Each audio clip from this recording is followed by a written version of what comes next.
Good evening. Welcome to Mountain View Innovation Centre for the latest in our series of Tech Talks. As well as you lovely people joining us here tonight in the audience, we also have our online audience, so hello. Before I introduce our speaker for tonight, I just want to run through a few housekeeping points. So if you are using a hearing aid this evening, then please turn it to the T position.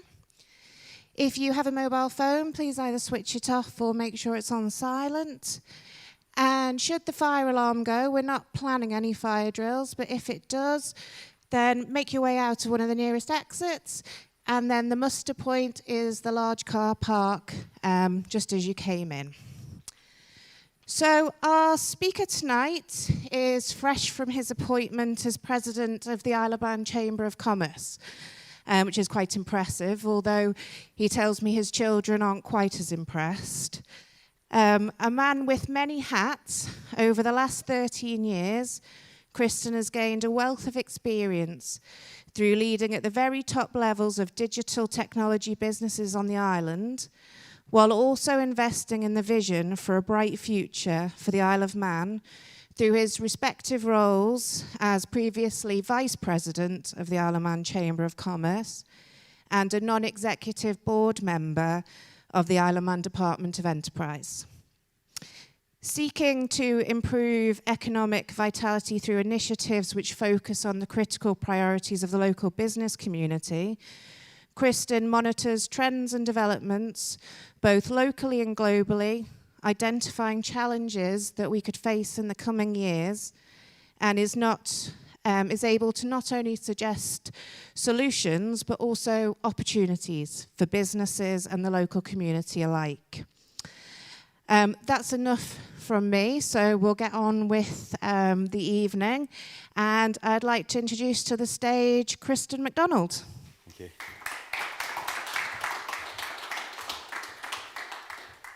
So, thank you, Lindsay. Some of that's true, the bit about my kids not being particularly impressed with me being president, I think, but the rest of it I'm not entirely sure about. Quick little bit about me. Lindsay's already done most of it. I got my degree in computing science from Newcastle a very long time ago. Started working with Colin at Central Software about the same kind of time, and I've worked in tech ever since. I was one of the founding board members of the digital agency for the Department for Enterprise a few years back. And I'm now president of the Chamber of Commerce, as Lindsay said, having been vice. And also I was the chair of what we call the Fuel Committee, and is now the think tank committee there. And in my day job, I'm the Chief Technology Officer at Pushologies. We're a local engagement startup focusing on mobile. So tonight, kind of talk about the future, really, and a confluence of global trends. You know, we sit right now at a position in history without obvious precedent. We see regular and rapid change in pretty much every part of our daily lives. There's change everywhere, and the speed of that change is huge. So this evening, I'm going to talk about 4 of the big trends that are going to be major factors in the future of our island. Starting with technology, moving through to demographics, energy, and transport. I'll give you some highlights from those, and then we'll do sort of a little bit of a deeper dive into each one. But first, I just want to say as well about some of the factors driving those changes. We've got 3 main Ds, disruption, decentralization, and democratization. So what do we mean by each one of those? So disruption is the shake-up of a particular industry, usually a sort of fairly traditional one. And there's probably lots of things you can think about in this. So transport is a good one, with budget airlines starting the trend, you know, going back to the original EasyJet a while ago, and Southwest in the US. Then we've got on-demand stuff now, like Ubers, although the island has so far resisted. It's a question till how long, I guess. Banking, finance is another one. We've got the likes of Starling and Revolut now, whereas previously it was only the big high street banks. So we're seeing change there. And education is maybe a less obvious one, but if you think about what's happened over the pandemic, with universities going online, that opens up a whole range of things that weren't possible anymore. So that's disruption happening in those particular industries. Decentralization is where exactly everything is taken apart, basically. You go from having one central system to lots of smaller distributed ones. And again, banking is a good example of this. You know, the Bank of England prints money, and that's where our money supply comes from. They dictate how much supply there is, where it goes, and who gets it. Now, the opposite side of that is cryptocurrencies like Bitcoin, Ethereum, stuff like that. With a computer, you can make your own currency, and then you can transfer that to anybody else, and you can buy things with it. And that requires no bank, no central service, nothing. That's all completely distributed and decentralized. And democratization is the third D that's driving a lot of this. And that's simply the principle of making something open to everybody. Computing is a really good example. Go back to sort of 1980, you know, a supercomputer. What you can buy now is in terms of a reasonable gaming PC for 1,500 quid. You know, it's about 100,000 times better in terms of power as what you can get hold of, and 10,000 times cheaper. And you don't need your own substation to run it, whereas previously you would have done. Social media is another good one. I'm not a massive fan of social media, but the whole thing of going viral. 20 years ago, that wasn't a thing at all. You couldn't go viral. If you wanted to get a message out there, go and hand out leaflets or print something in a paper, or you had to be on TV. Now you can tweet something and the internet will take care of it for you.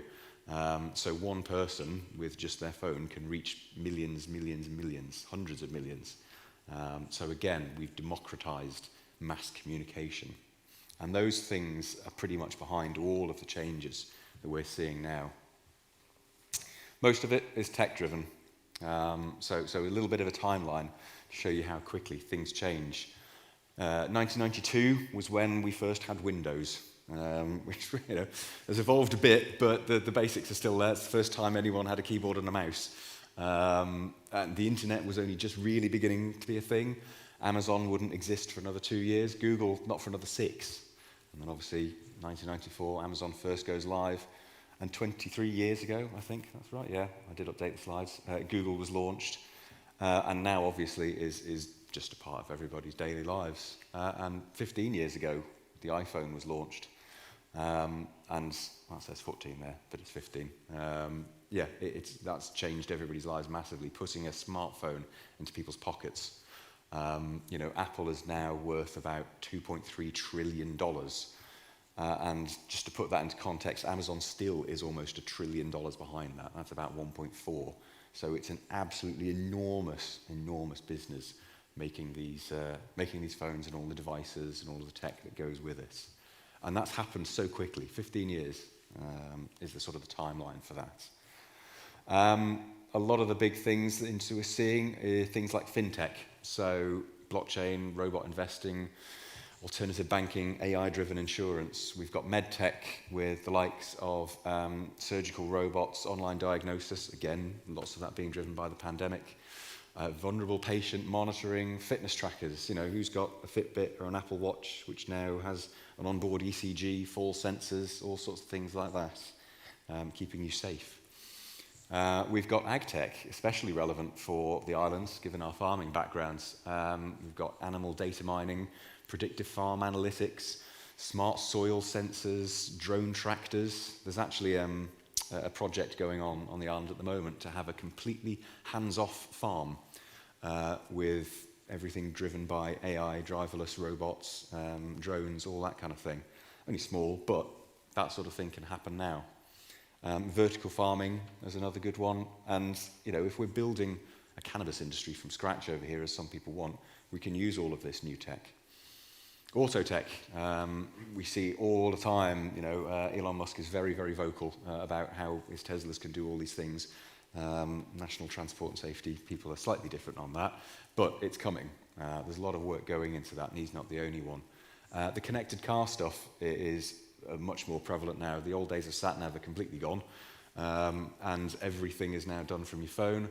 And it's going to evolve into things like vehicles being able to talk to each other so that they can avoid collisions because they know each other's there through local networks. So what's next? It could be anything. The options are, kind of limitless on this stuff.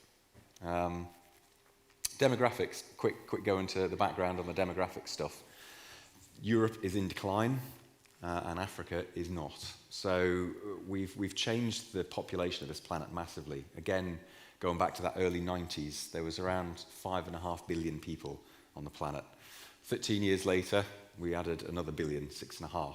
Another 13 years later after that, we added another billion, 7.5. By 2030, so in, 8 years' time, basically, we're going to be up to around 8.5 billion people. So we've added, an extra 40%-ish in the space of 40, 50 years, which is a huge increase in population. And we've got to support that. And we're all getting older as well. And in the Isle of Man, our birth rate's in decline. It's been in decline since 2010, and we're now negative. So there's more people dying, sadly, than being born on the island. So our population is in decline. And people are living longer. Bacteria has millions of years of evolution against our bodies and its defences, but has precisely no defence against a nanobot, and hasn't been able to evolve anything like that. These are real stories. That's not plucked out of imagination. The people in Silicon Valley are trying to spend a lot of money on trying to live longer. And it's happening. We're seeing small incremental things. This particular disease gets cured. That one gives us another 5 years, 10 years. It's just eking out those life expectancies. We can edit genetics now so that we don't have particular diseases, hereditary anymore. All of that kind of thing is just keeping us going that bit longer. Energy is changing massively. Everything's electric now. Homes, transport, cities. Everything we use is becoming electrified as we start to sort of transition away from having coal fires in our houses and things like that in favour of batteries and distributed generation. There's a big trend in that. People putting solar panels. I mean, look at where we are. So we've got loads of solar panels on this place, huge battery supplies. It sells quite a fair bit of power. There's a really good, David did one of these, and the guys from Manx Solar, one of these tech talks, and went through all the economics and everything like that. And it's got, they've added even more since then. So energy's becoming more distributed and democratized. You can put solar panels on your house, battery in your garage, and a heat pump, and all of a sudden there's no fossil fuel impact at all. You can power your electric car, and that adds storage capacity and things like that. So the grid is changing its nature from generation towards distribution and storage. And transport. Transport is now on demand and automated. Think of trying to flag down a taxi before, waving your arms in the air, or if there wasn't one, now you just go on your phone and you can get yourself an Uber. I was in London recently and that was brilliant. It makes it far easier to get around. All of these things already exist again. Personal automated drones, self-driving taxis, autonomous trucks delivering beer. The iPhone is, 15 now? Where's this going to be in 15 years? It's going to move slower, definitely. But we'll come back to that. So, these are all global trends. What are they going to do for our island?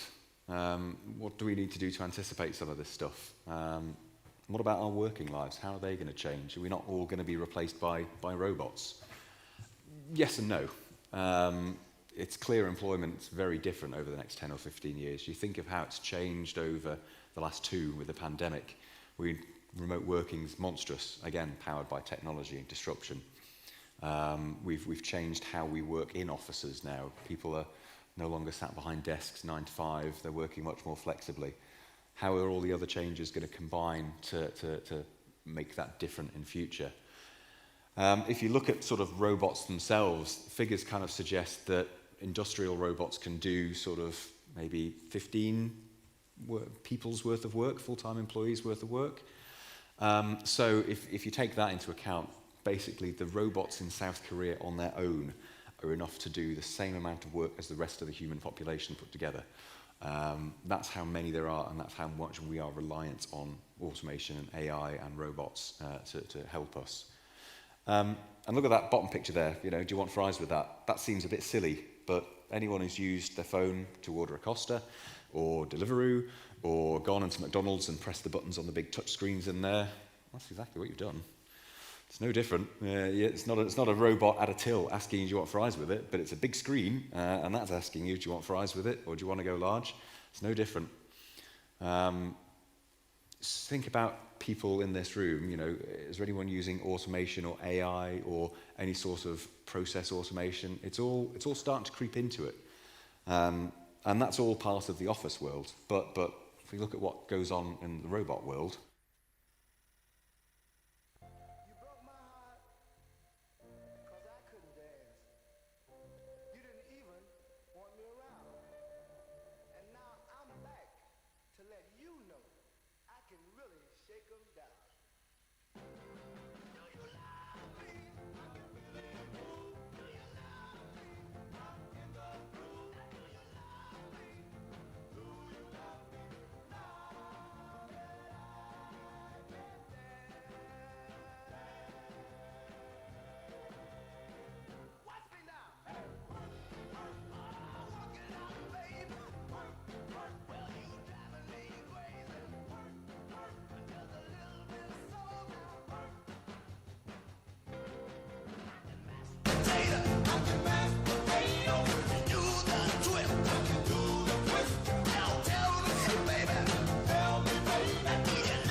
They're doing all right. They're doing all right.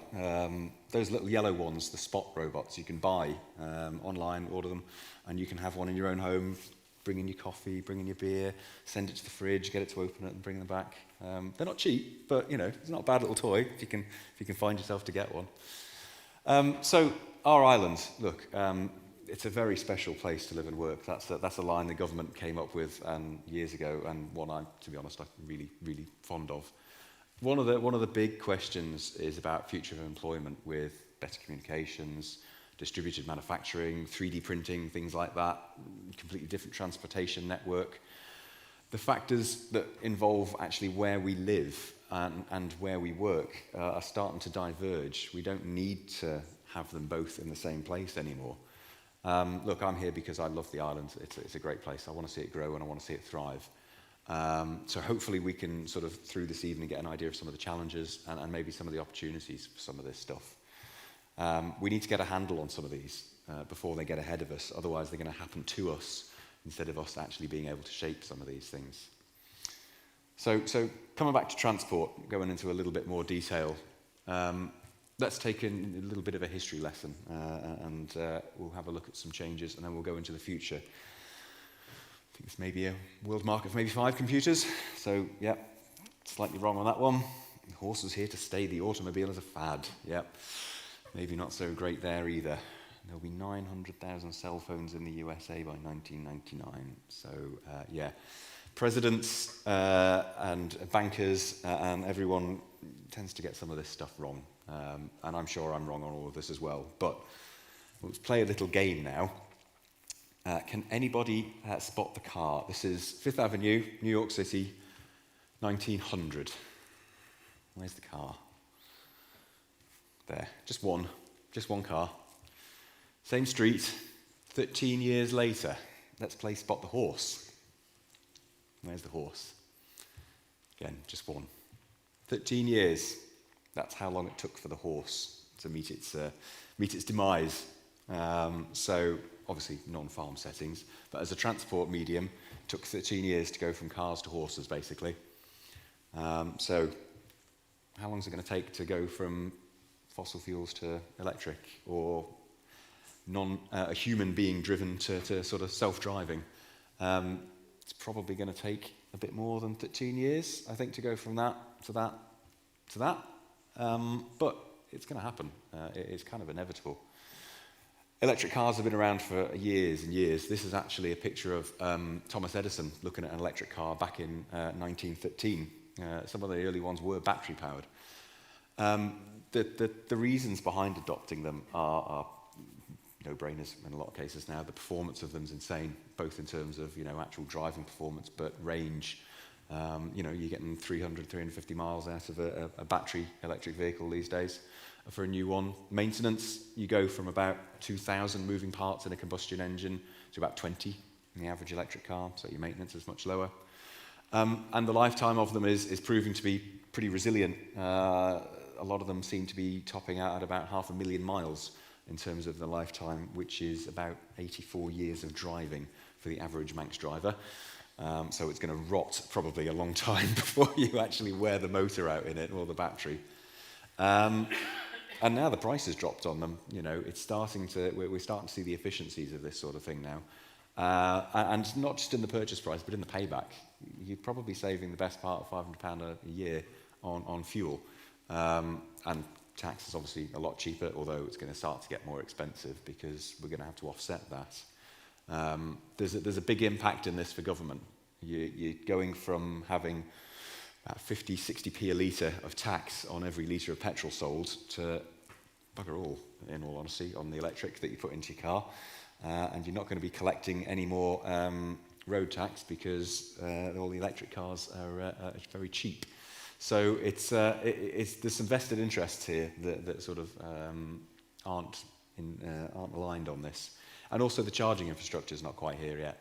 The MUA are doing a fairly decent job of trying to roll it out, but it's not ideal. So it's probably going to take a bit more than 13 years to solve some of those things, but we're getting there. We're getting there. This is some of the places in the world that are selling pure battery electric vehicles. These are. So Norway, this was 2020, I think these numbers were. These are pure EVs. So more than half the cars sold in Norway were pure electric vehicles. Iceland had 25%, Netherlands 15%. Anyone want to take a guess at the Isle of Man's percentage for 2020? No? One? Any advance on one? Two? Actually, it's not too bad. 8%. So there was 1,300 cars registered in the Isle of Man in 2020, and 100 of them were battery-powered electric vehicles. So yeah, not too bad. The UK was 6.6%. So we're a little bit ahead. Everybody knows this. Well, if they don't, they should do.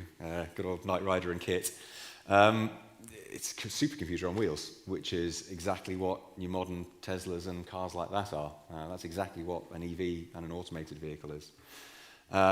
This isn't really 10 years in the future, though. This is the kind of thing that's happening now. You can get a taxi in Singapore that's fully automated. Ford are testing automated pizza delivery vehicles in Michigan, and they're testing automated trucks in the UK. That's happening now. So we're going to see Kit driving over the mountain anytime soon, fully automated.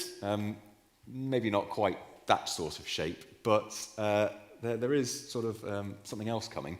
Maybe one of these things. This is a little Westfield automated vehicle. So the digital agency and MTG are looking to try and bring one of these over and run some trials on it on the Isle of Man. But it's legislation, really, that kind of defines the boundaries on some of this. We've sort of referenced Uber before. It's legislation that's stopping companies like that coming, and it's legislation that's kind of blocking some of the automated vehicle testing. So leave and transport, have a look at energy. All of those automated and electric vehicles are going to need a lot of power. What's our generation capacity like? There's plenty of room for growth, but what's disrupting that at the moment? Solar, obviously. Again, think of where we are. The price of solar has dropped basically by 99% since Jimmy Carter first put solar panels on the roof of the White House back in '77. Businesses are responding massively recently on the island as well as all over the world. If we carry on this kind of trend, and we probably won't, it's going to tail off. But it will provide enough energy to meet the needs of the world in just 7 more doublings. So that's about 14 years. if the solar trend continued. And obviously it won't, but that gives you a kind of sense of the scale of how quickly solar is becoming adopted. Now, obviously the energy demands are going to increase over that time scale as well, but we're getting closer, what about us? You know, we don't really have an African climate over here. But again, look at this place. Payback period for this was 7 years for the installation of all the solar and all the power in this place, apparently. And now there's other commercial operations looking to do it too. We're seeing increased interest for personal and business as people become more conscious about their energy footprints. This doesn't just have an economic benefit, it's got a social impact as well. And the price of batteries and solar is still falling. There's the business case for any business with spare roof capacity to put panels and batteries on. And economies of scale obviously play a massive part of this. The more places do it, the cheaper it gets, and the cycle gets better and better. Again, you can completely electrify everything. Get rid of your transport, your heating, your cooking costs, just by putting solar panels on the roof, an electric car, and a heat pump, basically like an air conditioner in reverse. The MUA are now doing heat pumps instead of gas boilers, and there's we've legislated to phase out fossil fuel boilers in favour of electric heat pumps and things like that more efficiently. So again, we're doing good on that one. And from a global point of view, 95% of our energy production, or 95% of the production added to our energy generation is forecast to be renewable from 2025. So every bit of power that's being built and installed now is basically renewable. So what happens when we put transport and energy together? Anyone remember this? Liverpool Echo in 2008, obviously not really realistic to have an actual real bridge. What about an air bridge though? How about there's a drone in the morning? So there's a particular type of personal drone, an EHang, it's called 184. That's electric and fully automated. No pilot, you literally put your destination in and press go and it'll fly you there. Now that'll do 60 miles an hour and it's got a range of about 30 miles. So that's Maccles to Whitehaven in about 30 minutes. Safer than a jet ski as well. In context of kind of like how we learn to fly and things like that, the Wright brothers managed 35 meters on their first flight, and they got 120 miles a few years later. So that's Isle of Man to Manchester by 2026 if we follow the same kind of rules. But there's more. There's like the Lilian Jet, which is currently in development. 5 seats, vertical takeoff and landing, 300 kilometers an hour, 60 minutes flight time. So that'll get you to Manchester. And that's due to launch in 2025. Again, completely automated. You just press the button and away you go. No pilots, no need for anything else, just batteries and engines and an AI. There's hundreds of this sort of thing in development at the moment. It's an enormous growth market. I think the Norwegian government is actually buying electric planes now as well to phase out their fossil fuel powered ones. So are we going to see an Uber in the skies in the Isle of Man? I don't know. If you don't like it though, there may well be a drone in the morning. Sorry, that's terrible. Obviously technology is driving all of this. What source of technology is more relevant for the Isle of Man? Agriculture, obviously, as we've said before, is massively relevant. You know, who likes cutting the grass? These are very popular now. You can buy them in B&Q. I don't know if anyone's seen the one running around Milltown, mowing lawns and things like that, but they're very good little things, and everyone likes a nicely cut lawn. When I sort of did some of the research for this, some of this is from a previous presentation back in 2018, actually. And doing the research for that then, there was a company called Biocarbon Drones. They were just about to embark on a pilot project to use drones to seed trees. So September 2018, they did a trial in Myanmar to actually do that.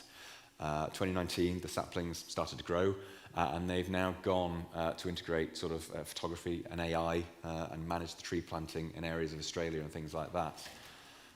So they've had a massive success in doing this. So to give you an idea of the scale of how good that sort of thing is, A normal hand-planted worker, planting trees, can maybe do 3,000 seeds a day, something like that. The drones can do about 36,000 a day, with 2 operators just behind the controls of 7 to 8 drones. So you can get massive more economies of scale with this stuff. And plus, you can do it in areas that people can't reach. You need to plant trees on top of a cliff that no one wants to climb up. Not a bother. Fly the drone up there. What about healthcare? We're all getting older. We're all living longer. So assistive robots are becoming very popular. That's something we'll talk about a little bit more in future. But Roombas as well. Everyone's got an Alexa these days. Pretty good, actually, at recognizing voices and actually giving answers and things like that. It's getting better. We're seeing that technology starting to improve. So what sort of problems have we got over here that we can look at solving? Obviously, the difficulty in locating staff is awful at the minute. We've got, there's a global skill shortage, but on the island it's even worse because we've got to try and entice people to come over here. It's that bit harder. Certain roles, the costs of putting the staff in, you could actually be replacing them with automation, either sort of what they call RPA, which is robotic process automation, so form filling and document reading and stuff like that. And AI as well to help leverage, our low population, but our high level of skill, and to improve our economic output. Places again like South Korea are doing this in a really good way, offsetting the declining power usage from other sources. People adopting solar, people adopting electric vehicles, and helping to sort of maintain our carbon neutral targets. Economic stimulus, one of my favourite topics. We've got a rapidly growing tech sector over here, and everyone's trying to find, the next e-gaming. It's been very good for the island in terms of our economic status, but it's starting to wane now. We need to carry on investing and try and find more new areas that we can build on the island and diversify away from, the big finance and e-gaming stuff. And again, elderly care. We talked about this a fair bit. According to the CIA fact book, we are the 11th oldest population in the world out of 257 countries. So we're nearly breaking the top 10 here. It's getting worse as well, obviously, as we're all getting older. So we need to think about what we can do. What are the opportunities on some of this stuff? And the old adage of every challenge has an opportunity. But it's true. There's things that we can do in terms of a trial isle. We talked more about the farm that's being set up over here, the autonomous vehicles. We've got a great island in which to test things. We used to have quite a good track record at doing some of this stuff. We were the first place to deploy 3G, and there was a big fanfare made about it and everything like that. But we've kind of lost our skill on some of that stuff these days. We need to take control. This is happening to us whether we like it or not. The sooner we get in front of it, the sooner we can actually do something about it. We can improve. We can use this technology to look at some of our problems and how we can fix them and how we're going to make things better. And we can try and become a world leader in some of this stuff. Look, we don't have to be the best at everything. This isn't like a heptathlon where we need to win every single race to get gold. We just need to be good at certain things. So again, around maybe healthcare, aging populations, vulnerable person monitoring, stuff like that. We can use what we've got here to try and make it better. Things that are going on at the moment. Digital agency that I've been involved with was looking at blockchain, formed a blockchain office to try and get some of the people in those technologies over to the Isle of Man. Malta was the previous kind of favourite place for that. That's kind of fallen out of favour a bit now. The Isle of Man is picking up a lot of that. I'm sure everyone's seen at the moment the whole thing around Bitcoin and whether or not that's going to be good. El Salvador's adopted it as legal currency. Whether you think it's a good idea or not, again, it's something that's happening and it's something that we need to think about. The Internet of Things is we'll talk about a little bit more in a minute. This goes beyond your washer telling you that your washing's ready to take out, or that your tumble dryer needs its lint trap cleaning or stuff like that.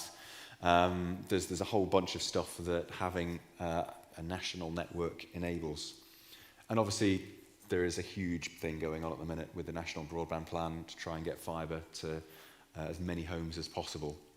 We're really starting to accelerate the use of technology on the island and provide the hygiene factors that are needed to provide the environment and do some of this a bit better. So just going into the IoT a little bit more, there's this concept of digital twins and air quality monitoring especially is relevant for this. So this is something that we're obviously very concerned about now these days, indoor air quality, the freshness and how good the internal air is. IoT enables this sort of thing, the Internet of Things. It has high quality data collection over a long period of time to build better environments, better working practices, better offices, better living environments, and measure the impact of changes over time. So this isn't just trying to make you feel a little bit better. There's hard numbers behind this. So there's a building standard, green certified buildings. People basically get about 25% better cognitive scores in a green building than some old horrible one. Most report better sleep quality in the evenings, and 30% fewer symptoms of sickness in the higher performing green buildings. So your working environment is important. So if we can just pop over to the web page briefly. Here's one I prepared earlier. So in the room before everyone came in, we stuck a little sensor monitoring the air quality in here, just on the window ledge over there. And we can see as I've been talking, actually, it's not been too bad. This is the carbon dioxide level in the room as we go across here. So I guess these are 10-minute intervals. It's not been too bad. As people started to come in, you can see the carbon dioxide level rose. It's still quite low, though, generally, so we've got quite good ventilation in here. It's positive. This starts to get much higher, and you start to go into what's called cognitive decline. We all, you're in a meeting room, it's closed, it starts to get warm, it starts to feel uncomfortable. That's the carbon dioxide building up in the room and starting to literally make you stupider. So the next time you're in a long meeting and you don't feel like it's very productive, it's because it's not, because you've all lost your brain power and you need to walk outside and get some fresh air, get everything back again. So it monitors, these are kind of the main things that influence whether a building is good or not. Carbon dioxide levels, volatile, there you go, it's updating there, volatile organic compounds. So that's stuff like paint fumes and things like that. Obviously, don't want any of those. Temperature. I'm not entirely sure what healthy and unhealthy is for rooms. Humidity, anything over 50% is considered not great. And it's telling us it's quite dark in here at the moment, but that's probably good. You're not trying to do any handwriting or anything like that. But again, obviously, a well-illuminated, well-ventilated working space is the sort of thing that you're trying to aim for. And these sorts of sensors, they're very low cost. They can be deployed anywhere. They'll run for 5 or 6 years without having batteries changed.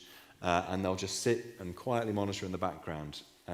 So you can do things like room occupancy. You can do vulnerable person monitoring.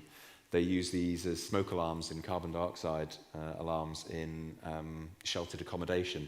And you can then start to, because you're collecting all this data, you can then start to build up patterns of, Bob's an old man and he gets up in the morning and he goes and makes himself a cup of tea. The cup of tea is connected to the Internet of Things and it knows when it normally goes on and off. The motion sensor in the room knows when he's moving about the place. So if he hasn't got up and made his cup of tea today and he's not moving around, you might want to send someone to go and check on him because he might have fallen down. There might be a problem. So all of those kind of technologies around as we get older, as we start to need more assistance, these sorts of things are very low cost, very easy to implement, and the sort of thing where, again, the Isle of Man can start to do it. So the network that powers this is deployed across pretty much all the Isle of Man now. These can be put into offices almost anywhere. And again, really, really low cost, really good, and they provide good benefits. And that's just one aspect of some of this Internet of Things. You can sheep monitoring or whatever, tracking of cattle, anything basically, anything that requires low power connected data. So if we go back to the slides now, and carry on. So obviously that all sounds really good, but there's not plain sailing. There's plenty of stuff in here that's going to cause us problems. If everyone's automated, then how are we going to tax people? It's it's not quite straightforward. The way our society is set up is based on taxing a worker, but when you work as an AI, that model's kind of a bit broken. Social security, if we've got more people living longer, how are we going to cope with pensions? None of this stuff comes for free either. It costs money. We've got societal acceptance of AI and automation and robots. We could actually decide we don't want anything like that here. We do everything by hand, and we're going to, make a big thing out of it. Perfectly valid thing to do. It's probably going to land us in a very different place to where most of us want to be. But there's disruption of jobs as well. Not everyone's going to want to retrain through lifelong learning and want to do, be a cybersecurity expert or an AI programmer or something like that. So there's limited opportunities, and look, it can't all work for everybody. There is going to be change. There's going to be disruption. We had a look again when doing some of this originally at the option of just doing nothing and carrying on, and the numbers came out at about 12,000 jobs would be at risk of automation. So that's about 33% of all jobs on the island could be automated by 2030.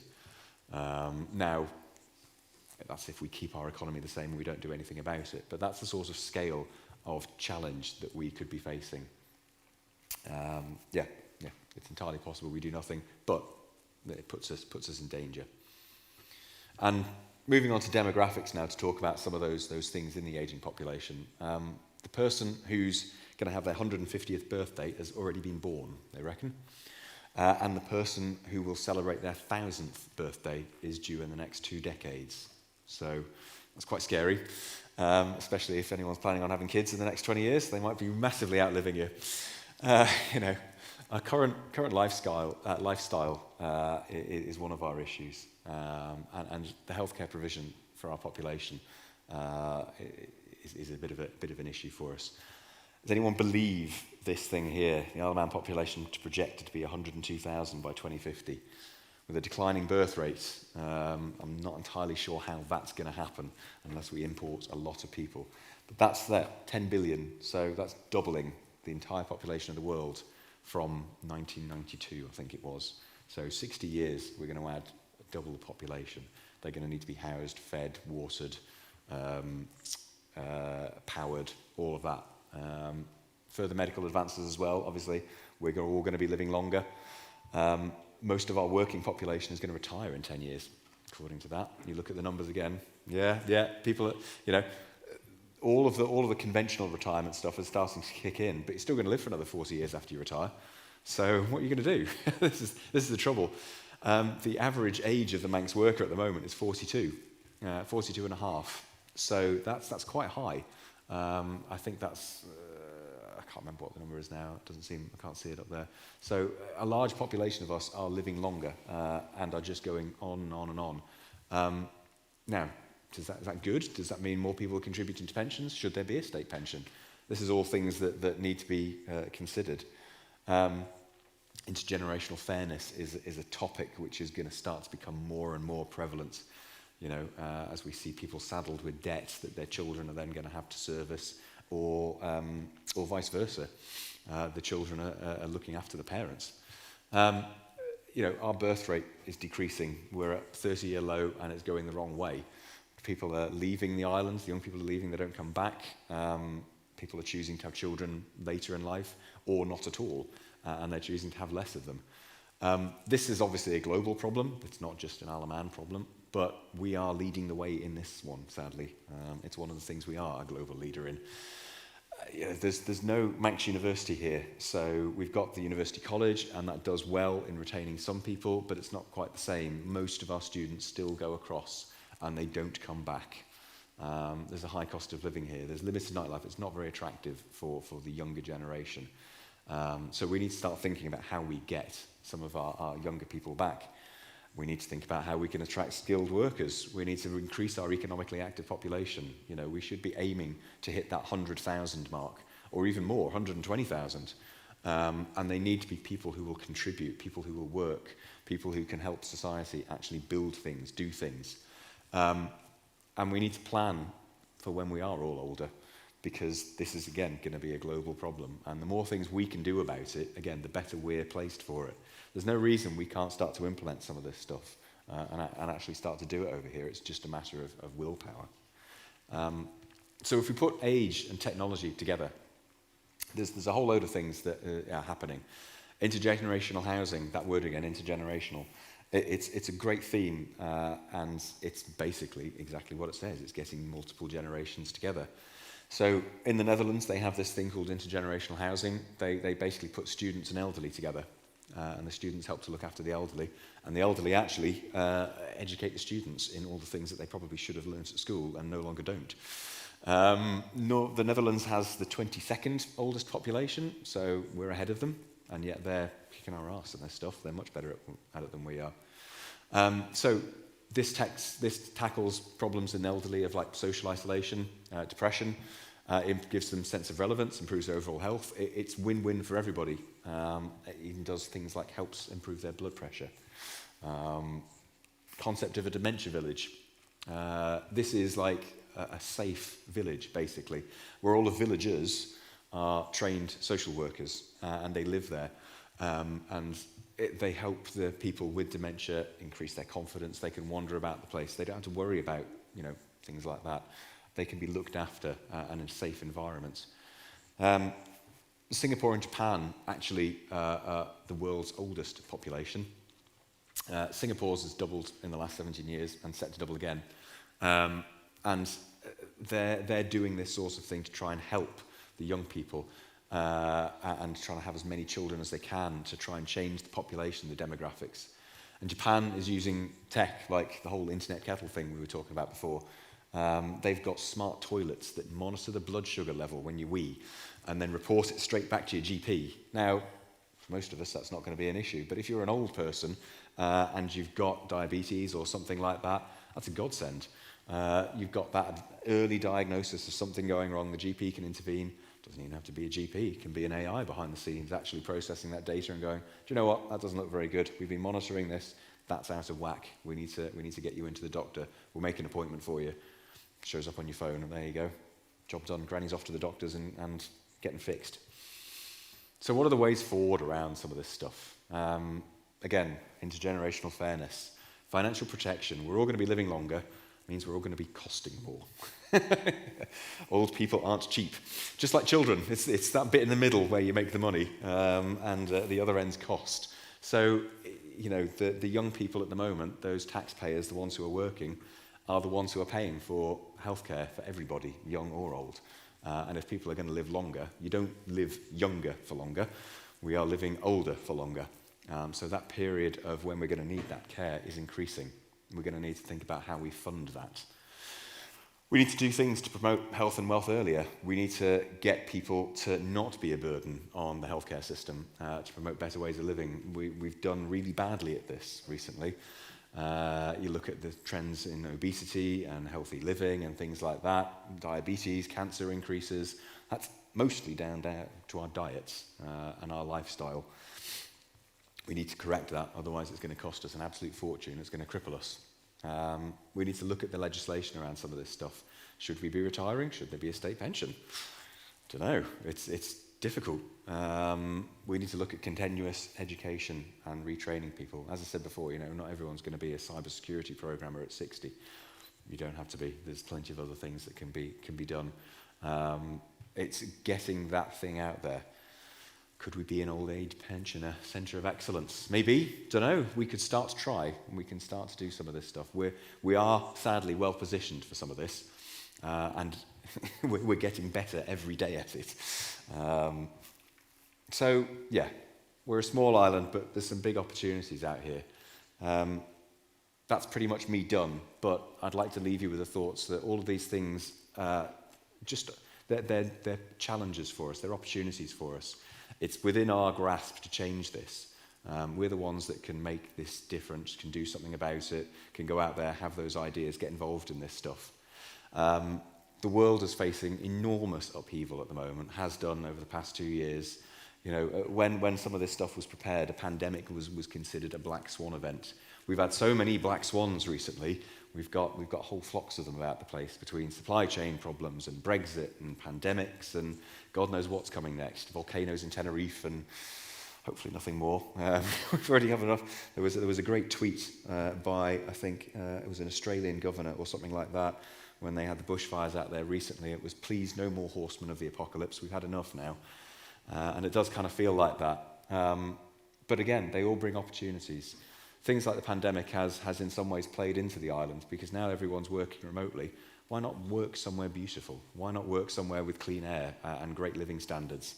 And just happen to work for somebody in China or Japan or Australia or South Africa or wherever. Log on remotely and do it.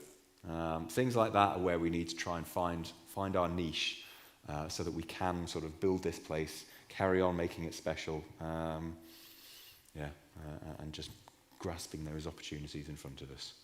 So I'll shut up now and you can ask some questions. Thank you. If anybody's watching online who would like to ask any questions, if you pop them in the chat, we'll do our best to include them. If anybody here has a question, if you'd like to raise your hand. My glamorous assistant is on his way. It was great news to hear about automated farms, because I'm sure my wife will love to know that her stable will be mucked out for her. But my question's not anything about that. I read an advert today that was saying that 5G is going to be the biggest change for business as opposed to personal. I just wondered what your view on that would be. I'm not convinced it's massively revolutionary. Personally, certainly, faster mobile internet enables a whole lot of things. It's lower power, it's much better. So again, some of the IoT things that we were looking at there will be enabled by 5G. We need it to increase the available bandwidth between devices. So a lot of like the connected car stuff and things like that needs 5G to actually make it happen. Whether or not it's going to be a game changer for business, I don't know. That's a tricky one. It depends on what your business is. For your average fiduciary company on the Isle of Man, I can't really see it being a massive impact for you. If you're at the cutting edge of some of this technology, then yes, I think it probably will be. It's going to enable stuff to move closer to you. You'll be able to do more on your device, the edge, as they call it, rather than the cloud, as it were. So that sort of thing will shift where things happen and what things are possible. I'm not entirely convinced it's going to be monstrously game-changing for most businesses in the short term. That's going to be something that, if you think about, Netflix is a great example. There was a poster that said, "Don't worry, we started with DVDs." So never worry too much about your business model. Obviously, the likes of the distributed nature of things, I think is gonna carry on. But those trends, those 3Ds, the democratization, the distributing, and the decentralization, they're all going to carry on. Disruption, they're all going to carry on. That's what's going to drive a lot of the change, I think. For the island, it's really hard to say. Yeah, it's a good question, but my bet would be on population, demographics, social stuff. Really, I think is where we're going to see the biggest change. Okay, do we have any more questions in the room?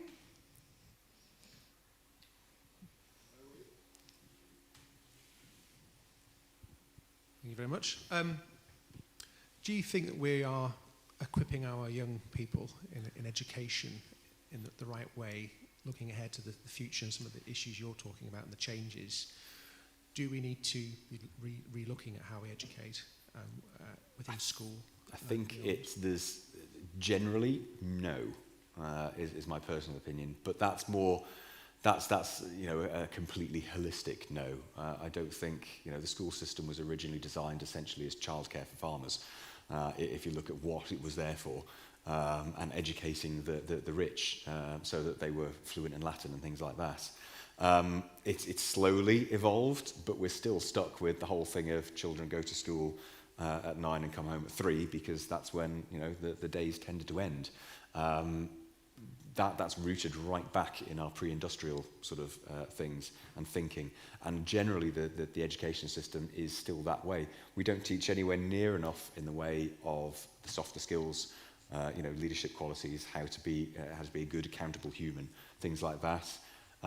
There's a really good book I can recommend to anyone called Humankind, and there's some schools that operate essentially completely freely. The children are able to choose their own topics, their own subjects, and they're able to research their own things and not quite do what they want, but educate themselves in things that they're interested in and that will lead to more useful sort of vocational skills later in life.